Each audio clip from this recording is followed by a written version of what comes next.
வணக்கம் நண்பர்களே. இந்த வீடியோல நம்ம என்ன செய்தி பார்க்க போறோம்னா, பாடகி எஸ் ஜானகி அவங்க பார்த்தீங்கன்னா திடீரென மரணம் அடைந்து போய்வதாக சோசியல் மீடியாவில் வதந்திகளை பரப்பிட்டு வராங்க. அந்த செய்தி தான் நம்ம இந்த வீடியோல பார்க்க போறோம். இன்னொரு சுவாரஸ்யமான செய்தி நம்ம இந்த வீடியோல பார்க்க போறோம். என் லைஃப்ல கஷ்டப்பட்டு பாடின பாட்டு அதுதான். பல வருடங்கள் கழித்து சொன்ன எஸ் ஜானகி அவங்க.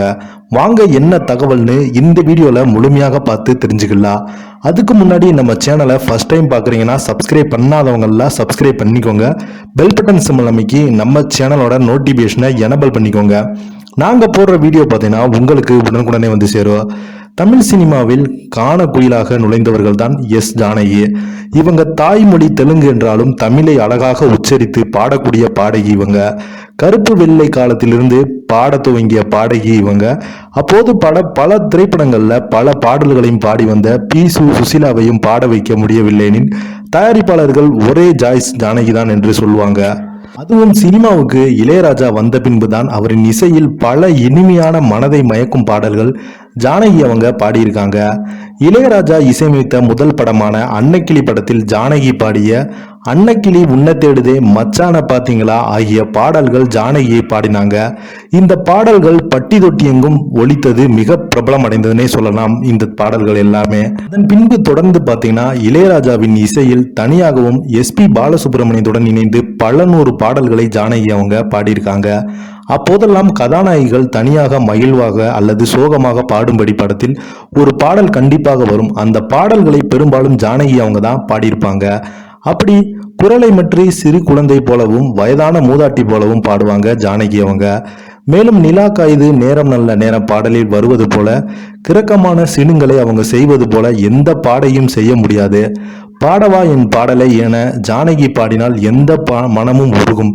அந்த அளவுக்கு எப்படிப்பட்ட கஷ்டமான பாடல் என்றாலும் அசால்ட்டாக பாடிவிட்டு போய்விடுவாங்க ஜானகி. ஆனால் அவங்க மிகவும் கஷ்டப்பட்ட பாடல் என்று ஒன்று இருக்கிறது. இது பற்றி அவரே ஒரு முறை சொல்லியிருக்காங்க. 1957 சினிமா துறைக்கு வந்தேன். எத்தனையோ ஆயிரக்கணக்கான பாடல்களை பாடியிருக்கிறேன். இதற்கும் நான் கஷ்டப்பட்டதே கிடையாது. ஆனால் ஒரு கன்னட பாடலை பாட முடியாமல் ரொம்பவே கஷ்டப்பட்டிருக்கேன். அந்த பாடத்தின் பெயர் ஹோமவதி. எல் வைத்தியநாதன் இசையில் உருவான கிளாசிக்கல் பாடல் அது.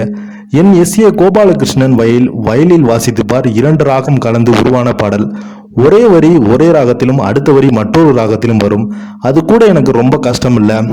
பாடலின் இறுதியில் ஸ்வரம் வரும்போது மிகவும் வேகமான ஸ்வரம் யாராலும் பாட முடியாது, பயிற்சி எடுத்தால் கூட முடியாது. அதுதான் நான் கஷ்டப்பட்டு பாடிய பாடல் என சொல்லியிருந்தாங்க நடிகை ஜானகி அவங்க. தொடர்ந்து அவங்க பேட்டி கொடுத்ததுல நீங்க இறந்து போயிட்டதாக சமீபத்துல பேட்டிகள்லாம் சோசியல் மீடியாவில் வதந்திகளாக வருது. அதை பற்றி நீங்கள் என்ன நினைக்கிறீங்கன்னு நெறியாளர் கேட்டதுக்கு, அது நானும் பார்ப்பேன், அது ரொம்ப கஷ்டமாக இருக்கும், இது மாதிரி செய்திகள்லாம் போடாதீங்க, எனக்கு உடல் நலத்தோட நல்லா இருக்கேன். சினிமா துறையை பொறுத்த வரைக்கும் யார் ஒருத்தவங்க பீக்கில் இருக்கும்போது அவங்க திடீரென ஊஞ்சு போயிட்டாங்கன்னா இந்த மாதிரி செய்திகள் வருவது வழக்கதான் அப்படின்னு அவங்களுக்கு பதிலடி கொடுத்துருக்காங்க ஜானகி அவங்க. இதை பற்றி நீங்கள் என்ன நினைக்கிறீங்கன்னு கீழே உள்ள கமெண்ட் பாக்ஸில் மறக்காமல் பதிவிடுங்க. நன்றி, வணக்கம்.